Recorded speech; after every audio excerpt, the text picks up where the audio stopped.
Hello everyone, I welcome you all to CAPF mentors. तो अगस्त 4 2024 को आपका यूपीएस से CAPF का एग्ज़ाम है। तो लगभग आप लोगों के पास में 45 डेज़ के आसपास में है, मतलब 6 to 7 वीक्स जो है वो आपके पास में है। तो इस 6 to 7 वीक्स में आपको अपनी स्ट्रैटेजी जो है वो अच्छे से फॉलो करनी पड़ेगी, क्योंकि अब ये जो लास्ट का टाइम है ये आपके लिए इम्पॉर्टेंट है, आपकी स्कोरिंग को इंक्रीज़ करने के लिए। तो इस वीडियो में हम लोग डिस्कस करेंगे कि लास्ट 45 डेज़ में आपकी क्या स्ट्रैटेजी होनी चाहिए ताकि आपके जो मार्क्स हैं वो इंक्रीज़ हो सके, आपकी जो प्रोबेबिलिटी है पेपर को क्लियर करने की वो आपकी और इंक्रीज़ हो सके। ठीक है, तो मेरा नाम है Sandeep and I have cleared UPSC, CAPF, CDS, FCAT and SSC CPO many times. ठीक है, तो चलिए हम लोग स्टार्ट करते हैं। तो देखो, सबसे पहली बात जो मैं आपको ये बताना चाहता हूँ कि आपका पेपर 1 जो है ना, आपको उस पर ज़्यादा फोकस करना पड़ेगा इन 45 डेज़ में, क्योंकि पेपर 2 सब्जेक्टिव है। हम इसको प्रेडिक्ट कर सकते हैं, ऐसी बात नहीं है, बट क्या है ना, हम फिक्स नहीं हो सकते कि यार हम इतने का टारगेट लेके चले। जो पेपर क्लियर करते हैं उनके लगभग 85 से अबव मार्क्स आते हैं सबके। ठीक है, किसी के 85 मिलेंगे, 90, 95, इसी रेंज में मोस्टली आपको मार्क्स देखने को मिलेंगे पेपर 2 के। तो पेपर 2 इतनी बड़ी हेडेक नहीं रहेगी आपके लिए। बट मेन क्या है कि पेपर 1 को जब आप लोग स्कोर देखते हो जो सिलेक्टेड कैंडिडेट्स हैं, तो उनके पेपर 1 के स्कोर में आपको डिफरेंस काफ़ी ज़्यादा मिलता है। किसी के 180, फिर किसी के 170, 160, 140, 150। ठीक है, तो आपको अपना टारगेट रखना है कि एटलीस्ट 160 प्लस आपको मार्क्स लेने ही लेने हैं पेपर 1 में। तो और उसके लिए जो लास्ट 45 डेज़ है इसको आपको अच्छे से यूटिलाइज़ करना पड़ेगा। ठीक है, तो हम लोग इसी के लिए डिस्कस करेंगे स्ट्रैटेजी इस वीडियो में कि भाई किस हिसाब से अब आपको इन 45 डेज़ को यूटिलाइज़ करना है, जो 6 to 7 वीक्स है इनको कैसे यूटिलाइज़ करना है। तो देखो, सबसे पहली चीज़, अब आपके पास में काफ़ी सारे सब्जेक्ट है पेपर 1 में। मैं पहले पेपर 1 का डिस्कस कर लेता हूँ आपके साथ में, फिर पेपर 2 का डिस्कस करता हूँ कि साथ के साथ देखो दोनों को साथ लेके चलना है आपको। आपको ये नहीं करना कि हाँ शुरू के 20 दिन जो है 25 दिन है इसको पेपर 1 देख लेता हूँ और जो बाकी के 10-15 दिन है पेपर 2, नहीं, ऐसा बिल्कुल नहीं करना। ठीक है, तो मैं आपको बताता हूँ, उस हिसाब से आप देखना, और जिस हिसाब से आपका कोई सब्जेक्ट में स्ट्रॉन्ग होल्ड है तो उसी हिसाब से टैकल करना है, वो भी बातें अपन इसमें करेंगे। तो देखो, जैसे कि मान लो मंडे था, अब मंडे से आपका मान लो टाइम स्टार्ट हो गया, ये वीक स्टार्ट हो गया, अगस्त तक आपके पास में 45 डेज़ आपके लगभग पेपर तक। अब देखो, सबसे पहले आपको ये काम करना है कि कौन से सब्जेक्ट में सबसे ज़्यादा मार्क्स जो है, मतलब क्वेश्चन जो है सबसे ज़्यादा मार्क्स के पूछे जाते हैं। सबसे इंपॉर्टेंट सब्जेक्ट होता है साइंस, दूसरा इंपॉर्टेंट सब्जेक्ट होता है आपका ज्योग्राफी, और तीसरा इंपॉर्टेंट सब्जेक्ट होता है आपका पॉलिटी। ठीक है, ये तीनों के तीनों इजी सब्जेक्ट भी हैं, स्कोरिंग भी है और मोस्ट इम्पॉर्टेंट भी है। तो आपकी स्ट्रैटेजी ये होनी चाहिए, जो मैं फॉलो करता था पर्सनली, मैं खुद ऐसा ही करता था। सबसे पहले आपको साइंस जो है, ये साइंस या फिर ज्योग्राफी या फिर पॉलिटी, इन तीनों में से कोई एक उठा लो। देखो, जिसमें इंटरेस्ट है आपको वैसे देखा जाए तो वो उठाना चाहिए, बट हमें इसमें रिवीजन करना है, तो ज़्यादा फोकस उस सब्जेक्ट पे होना चाहिए जहाँ से मार्क्स ज़्यादा आ रहे हैं।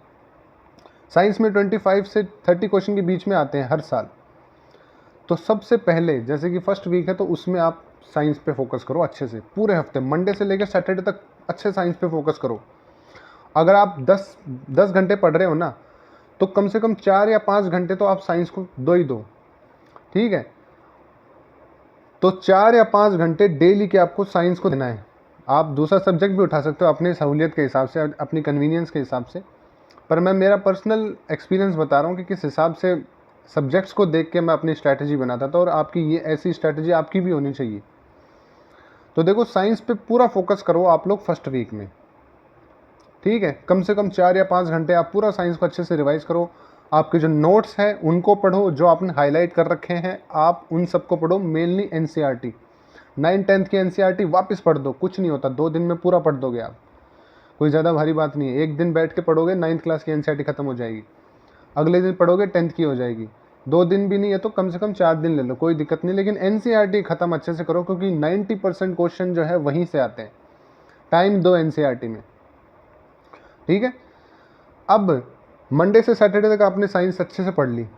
सैटरडे को आपको ये करना है कि संडे को कि जो मंडे से लेकर सैटरडे तक आपने जो कुछ भी पढ़ा है ना, वो सारा का सारा फिर से रिवाइज़ करो। तो आपका 2 बार रिवाइज़ हो गया अच्छे से, 2 का भी 3 बार हो जाएगा। देखना आपके पास टाइम सफिशिएंट बचेगा अगर आपने अच्छे से सिलेबस कंप्लीट कर रखा है तो। सिलेबस कंप्लीट करते टाइम पे अगर आपने अच्छे से रिवाइज़ किया होगा तो अभी आपको कोई दिक्कत नहीं होगी। ठीक है, तो संडे को पूरे वीक का रिवाइज़ करना है आपको, साइंस सब्जेक्ट जो आपने पढ़ा है। अब देखो, अकेले साइंस को ही लेके मत बैठ जाना इस वीक में। एक जो छोटा सब्जेक्ट है, जो माइनर सब्जेक्ट है, आप उसको भी साथ में पढ़ो। मैं ऐसे करता था, जैसे मैंने इस हफ्ते साइंस पढ़ ली, तो साइंस के साथ में 1 या 2 घंटे है ना, मैं किसी माइनर सब्जेक्ट को देता था, जैसे कि करंट अफेयर को दे दिए। डेली के मैं आधा घंटा तो करंट अफेयर को देता ही देता था, क्योंकि करंट अफेयर डेली दोगे तब ज़्यादा फैक्ट याद होंगे, उसके ज़्यादा अच्छे से याद होगा। करंट अफेयर सब्जेक्ट नहीं है, वो करंट अफेयर है, उसमें फैक्चुअल डेटा ही है ज़्यादातर, और यूपीएससी सीएपीएफ में फैक्चुअल डेटा ही पूछा जा रहा है करंट अफेयर में। ठीक है, तो डेली मैं तो देखो आधा घंटा भी नहीं तो कम से कम 15-20 मिनट तो करंट अफेयर को डेली देता था मैं। ठीक है, तो ये काम आप भी कर सकते हो। साइंस के साथ में एक माइनर सब्जेक्ट उठाओ आप लोग। अगर आपको मैथ्स करने की इच्छा है तो आप मैथ्स करो, 10 दिन तक, शुरू के 10 दिन तक पूरा मैथ्स करो, माइनर सब्जेक्ट, उसको भी साथ साथ कंप्लीट करो। ठीक है, एक मेजर सब्जेक्ट साइंस, उसके साथ में एक छोटा माइनर सब्जेक्ट जो कि इजी है, उसको भी साथ साथ कंप्लीट करते रहो। उसमें वीक का आप प्रॉब्लम मत रखना कि भाई इसी वीक में। देखो साइंस तो आपको वीक में ख़त्म करना है, लेकिन मैथ्स का आप टारगेट ले सकते हो 10 दिन तक। ठीक है कि यार 10-12 दिन तक मुझे अच्छे से रिवाइज करना है, प्रैक्टिस कर लेता हूँ इसकी, और इतना डिफिकल्ट है नहीं मैथ्स। फिर अगला सब्जेक्ट आप उठाओगे, जैसे कि नेक्स्ट वीक में जब मंडे स्टार्ट हो जाएगा, फिर आप उठाओगे ज्योग्राफी। तो ज्योग्राफी आप मंडे से सैटरडे तक पूरी की पूरी एनसीईआरटी, आपकी जो जीसी लियोंग है वो, और जो आपके हैंडी नोट्स हैं वो तैयार कर लो, अच्छे से रिवाइज कर लो। वही बात, टेस्ट सीरीज़ लगानी है साथ के साथ। जब आप पढ़ पढ़ के ऊब जाओ, जब ऐसा लगे कि यार एग्जॉस्ट हो गया मैं, तो उस टाइम आप जो प्रीवियस में पहले जो आपने टेस्ट सीरीज़ लगाई है और जो क्वेश्चन आपने गलत किए ना, उनको चेक करो एक बार, या फिर प्रीवियस ईयर के सीडीएस के क्वेश्चन आप लोग सॉल्व करो, एनडीए के क्वेश्चन सॉल्व करो ज्योग्राफी और साइंस से रिलेटेड, और सीएपीएफ के क्वेश्चन जो है वो सॉल्व करो। इससे आपकी बहुत अच्छी प्रैक्टिस होगी और रिवीजन भी अच्छा होगा। तो एक एक वीक मेजर सब्जेक्ट को देना है, और उन्हीं के साथ में एक माइनर सब्जेक्ट को भी टाइम देते रहना है। तो इस वीक, जो नेक्स्ट वीक था, उसमें देखो, मान लो आपने ज्योग्राफी अच्छे से पढ़ ली, और उसके साथ में एक छोटा सा माइनर सब्जेक्ट, मान लो मैथ्स चल रहा है, तो उसको चलने दो, कोई दिक्कत नहीं है, 10-12 दिन तक मैथ्स चलने दो। ठीक है, मैथ्स रीजनिंग, क्योंकि 18 क्वेश्चन आते हैं मैथ्स के, अगर 15 भी कर जाओगे तो बहुत हो जाएगा। साइंस में आपको टारगेट रखना है कि कम से कम यार मुझे 23+ तो क्वेश्चन करने हैं एकदम करेक्ट। साइंस ईजी आती है। तो देखो, साइंस कंप्लीट हो गया फर्स्ट वीक में, अच्छे से आपने पढ़ लिया, संडे को पूरा का पूरा रिवाइज कर लिया, उस दिन आपने टेस्ट सीरीज भी लगा ली, प्रीवियस ईयर भी देख ली उन सभी के। अगले वीक आपने ज्योग्राफी अच्छे से कर ली। नेक्स्ट वीक आप दूसरा सब्जेक्ट उठाओ, थर्ड वीक आप मान लो पॉलिटी उठाओ। वही पूरे हफ्ते भर का शेड्यूल लेके चलो आप, कि भाई मंडे से लेकर सैटरडे तक पॉलिटी के नोट्स आपने जो अंडरलाइन कर रखा है या फिर आपने जो हाईलाइट कर रखा है बुक्स में, आप उसको अच्छे से पढ़ो। प्रीवियस ईयर क्वेश्चन लगाओ, टेस्ट सीरीज लगाओ। टेस्ट सीरीज से ज़्यादा रिवीजन होता है, याद रखना मेरी बात को, क्योंकि जो क्वेश्चन आप लोग, जो टॉपिक आप क्वेश्चन फॉर्मेट में देखते हो, तो वो आपके दिमाग में बहुत जल्दी बैठता है। और वही बात संडे को फिर आपको पूरी की पूरी पॉलिटी जो है वो कर लेनी है, उस साथ साथ में प्रैक्टिस, एमसीक्यू प्रैक्टिस। और पॉलिटी के साथ में एक माइनर सब्जेक्ट उठा लो, मान लो करंट अफेयर आपने उठा लिया। ठीक है, तो करंट अफेयर को भी साथ साथ लेके चलना। देखो, रिवीजन ऐसे ही होगा। आप सोचते हो कि रिवीजन में एक सब्जेक्ट में 2 दिन में हो जाएगा, ऐसा नहीं होता। मुझे भी ऐसा ही लगता था कि एक ही दिन में सारा का सारा रिवीजन हो जाएगा एक सब्जेक्ट का, कुछ नहीं है, पढ़ा तो वही, आता तो है ही सब कुछ। ऐसा नहीं करना है। अगर आपको एफिशिएंसी इंक्रीज करनी है तो बार बार पढ़ना पड़ेगा इसको। ठीक है, जितनी बार पढ़ोगे उतना दिमाग में आपके रिटेन करेगा। ज़्यादा फैक्चुअल डेटा पढ़ने की बजाय जितना पढ़ा है ना, उसको अच्छे से आप लोग रिटेन कर पाओगे ना पेपर में, तो आपके मार्क्स ऑटोमेटिकली बढ़ जाएंगे। और प्रैक्टिस करते रहना, एमसीक्यू टेस्ट सीरीज लगाते रहना। अगर नहीं लगा रहे हो तो बहुत बड़ी मिस्टेक कर रहे हो। मैंने भी यही करी थी जब मैं पहले तैयारी करता था। मुझे भी यही लगता था कि यार क्या टेस्ट सीरीज करनी है, सब कुछ तो आता है मुझे।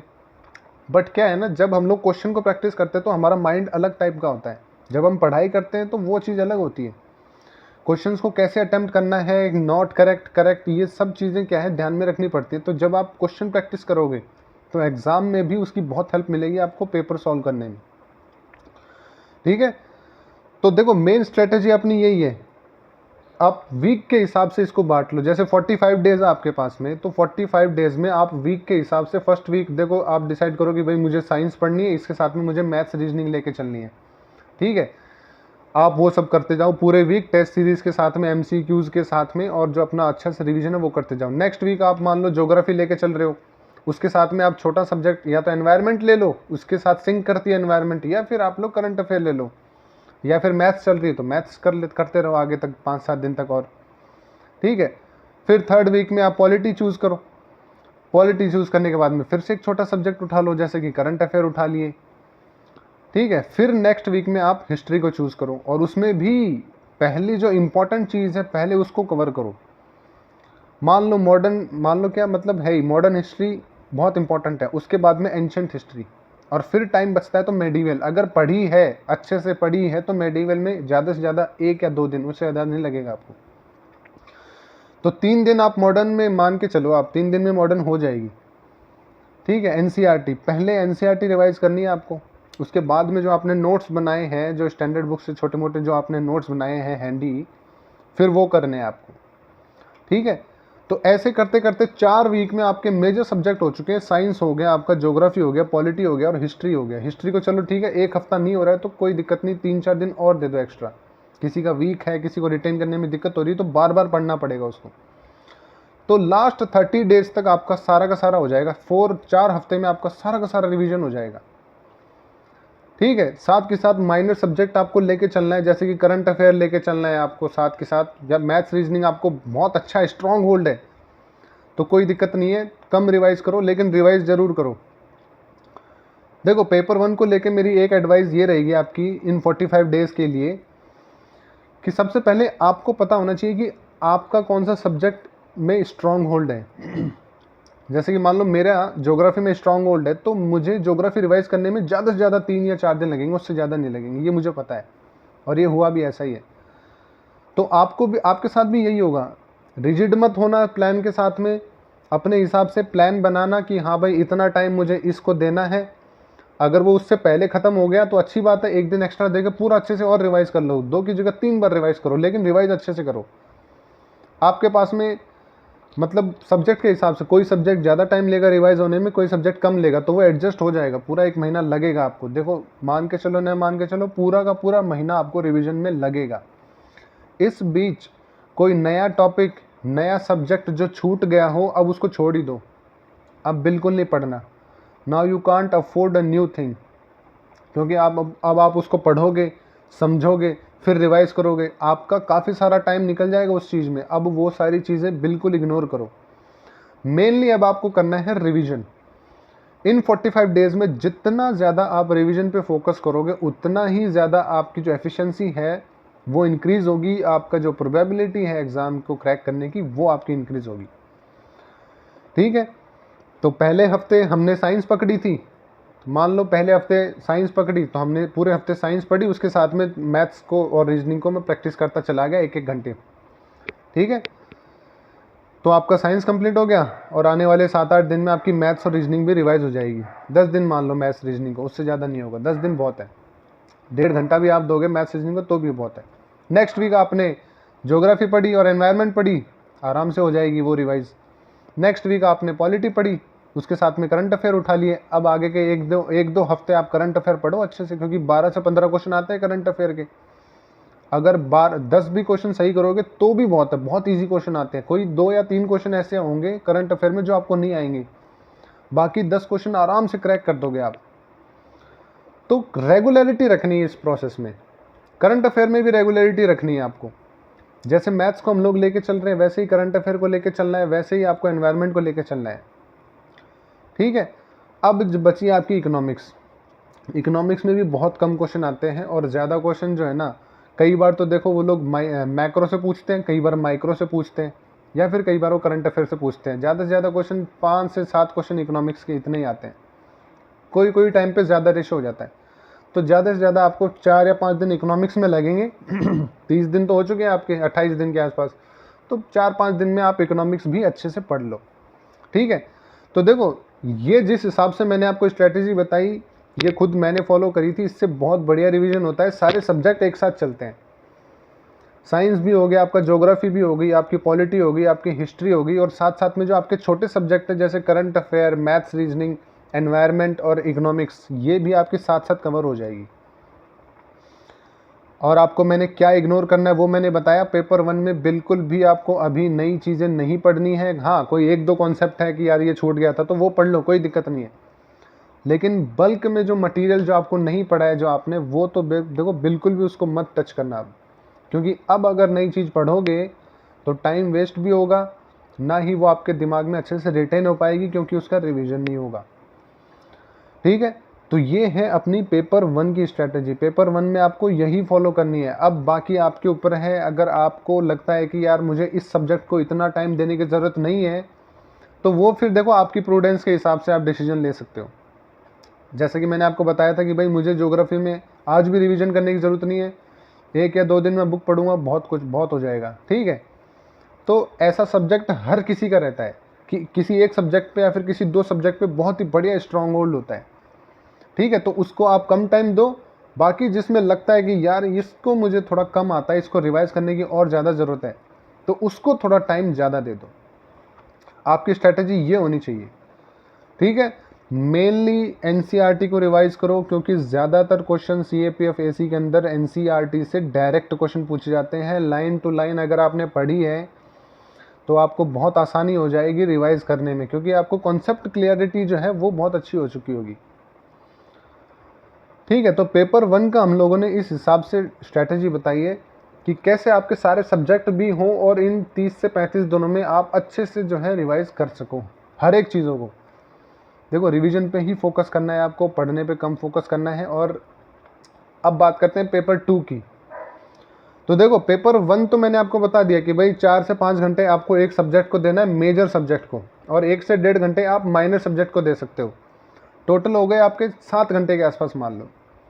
अब जो 3 घंटे जो बच रहे हैं, मतलब आपको एक दिन में कम से कम देखो 10 घंटे तो आपको पढ़ना ही पड़ेगा। 10 घंटे आप नहीं पढ़ोगे तो काम नहीं चलेगा। अभी अगर आपको पेपर क्रैक करना है तो at least you have to study for 10 hours. तो देखो 7 घंटे हमने पेपर 1 को दे दिए।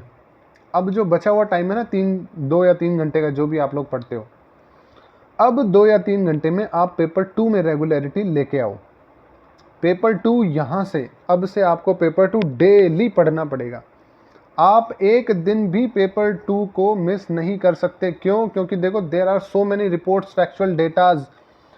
किसी गवर्नमेंट ऑर्गेनाइजेशन की रिपोर्ट आ गई, नेशनल क्राइम रिकॉर्ड ब्यूरो का जो डेटा आ गया वो आपने याद करना है, मल्टी डायमेंशनल पॉवर्टी इंडेक्स, ऑक्सफॉर्म की रिपोर्ट, यूनाइटेड नेशंस की जो रिपोर्ट आती है वो, वर्ल्ड बैंक की जो रिपोर्ट आती है वो।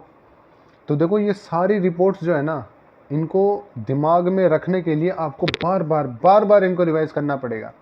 काफ़ी सारे स्टूडेंट्स का ये प्रॉब्लम रहता है कि सर जब हम लोग लिखने बैठते हैं पेपर 2 में, आंसर राइटिंग, ऐसे लिखते हैं या फिर आर्गुमेंट लिखते हैं, तो डेटा याद नहीं होता। तो देखो डेटा इसलिए याद नहीं होता क्योंकि आपने उसको अच्छे से रिवाइज नहीं किया। अब आपको जैसे मैं मेरा पर्सनली व्यू बताता हूँ कि मैं किस हिसाब से इन सभी चीज़ों को रिटेन करके रखता था। देखो मेरे घर में एक वाइट बोर्ड था, तो जो मैंने वीकली प्लान बताया ना आपको, उस हिसाब से मैं पेपर 2 में भी वीकली प्लान के हिसाब से चलता था। उस बोर्ड में छोटा छोटा मैं पूरे बोर्ड को ऊपर से लेकर नीचे तक भर देता था डेटा से।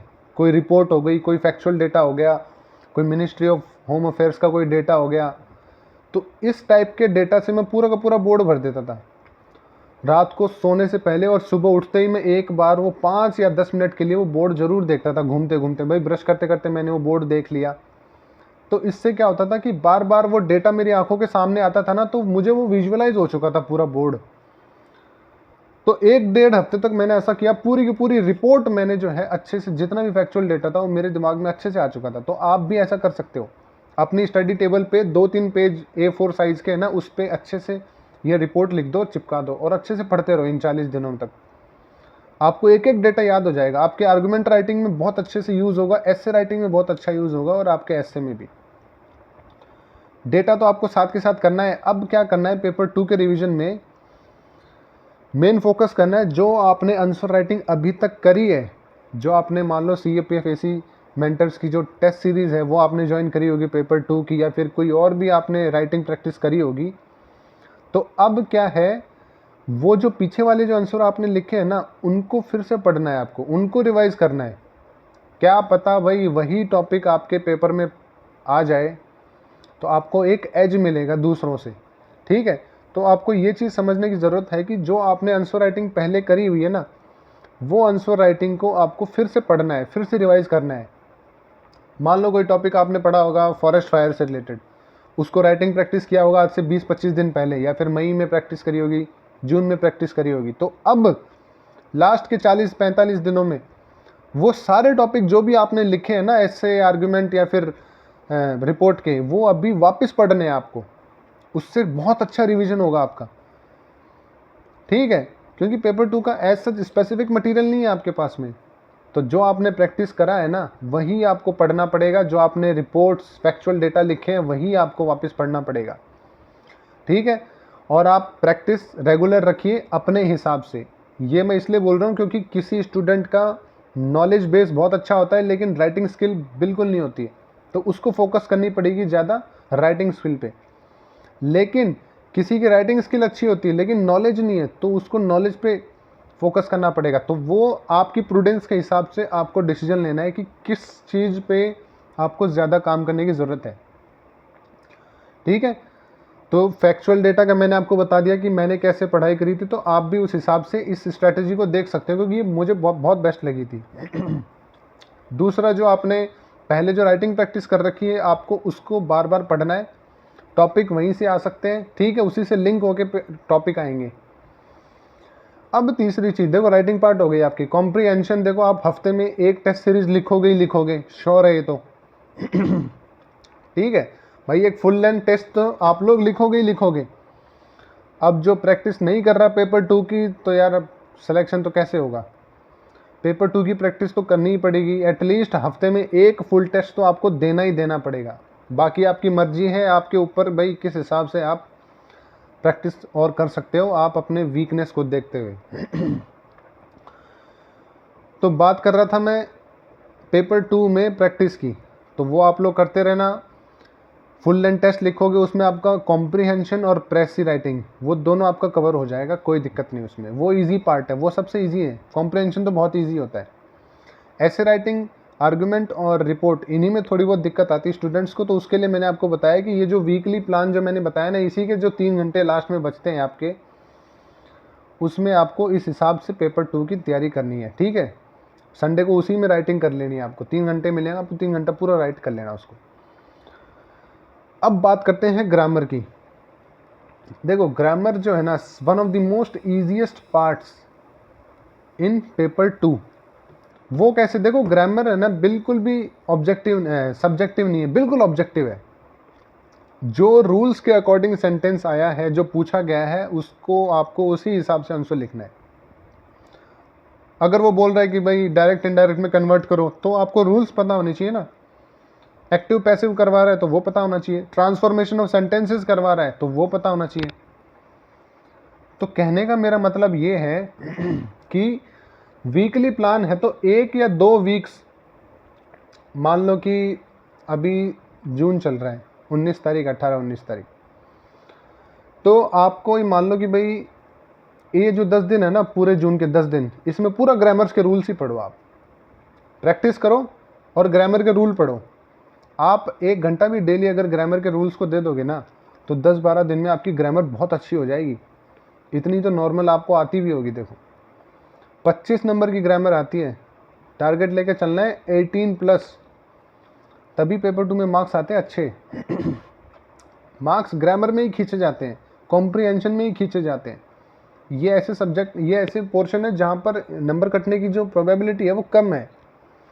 तो ग्रामर आप अच्छे से पढ़ो और रूल्स को अच्छे से पढ़ो, तभी आप ग्रामर का जो पोर्शन है वो अच्छे से अटेम्प्ट कर पाओगे। तो आई होप कि आपको समझ में आया होगा कि क्या हमारी स्ट्रैटेजी रहने वाली है। ये जो 45 डेज हैं अभी हमारे पास में, इसमें मेनली आपको फोकस करना है रिवीजन पे, टेस्ट सीरीज पे, आपकी प्रैक्टिस पे। जितना ज़्यादा प्रैक्टिस करोगे, जितना ज़्यादा रिवीजन करोगे, आपके दिमाग में चीज़ें उतनी ही रिटेन होती चली जाएंगी। और ये पेपर नॉलेज बेस का नहीं है, मैं फिर कह रहा हूँ, जितना ज़्यादा रिवाइज करोगे उतनी ही ज़्यादा आपकी प्रोबेबिलिटी जो है वो एनहेंस होगी पेपर को क्लियर करने की। ठीक है, तो आप लोग आज ही अपना पूरा 45 डेज़ का प्लान बनाओ, वीक्स में उसको डिवाइड करो। भाई कौन से वीक में मुझे कौन कौन से सब्जेक्ट पढ़ने हैं, किस हिसाब से मुझे पढ़ना है, कौन सा सब्जेक्ट मेरा स्ट्रॉन्ग है, कौन सा वीक है, किसको ज़्यादा रिवीजन की ज़रूरत है, ये सारी चीज़ आज आप लोग फ्रेम कर लो और स्टार्ट कर दो, क्योंकि बहुत कम टाइम बच रहा है। मेनली अब रिवीजन का ही टाइम है, अब कुछ नया पढ़ने का टाइम नहीं है। पेपर 1 और पेपर 2 दोनों को साथ में लेके चलना पड़ेगा आपको। टेस्ट सीरीज़ आपको करते रहनी है, प्रैक्टिस करते रहनी है। CAPF AC मेंटर्स ने टेस्ट सीरीज़ अवेलेबल करवा रखी है आप लोगों के लिए। उसके लिए आप लोग CAPF AC मेंटर का जो ऐप है वो प्ले स्टोर से जाके आप डाउनलोड कर सकते हो, या फिर आप CAPFACmentors.com जो वेबसाइट है उस पर भी आप विजिट करके टेस्ट सीरीज़ को देख सकते हो। ठीक है, उनको ज्वाइन कर सकते हो और अपनी प्रैक्टिस जो है वो और अच्छे से कर सकते हो। अपनी बढ़िया स्ट्रैटेजी बनाओ। लास्ट के 45 डेज़ हैं, इन्हीं 45 डेज़ में जो है आपका जो रिज़ल्ट है वो यही डिसाइड करेगा, ये 45 डेज़ ही, कि आप क्लियर करोगे कि नहीं करोगे। राइट स्ट्रैटेजी वही ज़्यादा ज़रूरी है, मेनली रिवीजन एंड प्रैक्टिस। ठीक है, तो वीकली प्लान्स में डिवाइड करो अपना मेजर सब्जेक्ट, माइनर सब्जेक्ट और paper 2, major subject, minor subject और पेपर 2, ऐसे आपको पढ़ते जाना है। और संडे को पूरा रिवाइज करना है पूरे वीक का।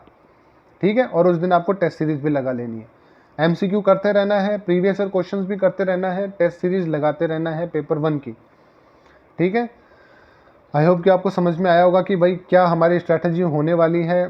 दी बेस्ट स्ट्रैटेजी जो है वो मैंने आपको बताई है। अब बाकी आपके ऊपर है, आपको किस हिसाब से सब्जेक्ट पढ़ना है, आपकी प्रूडेंस के हिसाब से कि भाई कौन से सब्जेक्ट में आपका स्ट्रॉन्ग होल्ड है। ठीक है, तो आई होप कि आप लोग अपनी प्रिपरेशन अच्छे से कर रहे होंगे। टेस्ट सीरीज लगाते रहिए। CAPF AC मेंटर्स की टेस्ट सीरीज आप लोग ज्वाइन कर सकते हैं और अपनी प्रिपरेशन अच्छे से कर सकते हैं। ठीक है, तो जय हिंद दोस्तों, थैंक यू वेरी मच।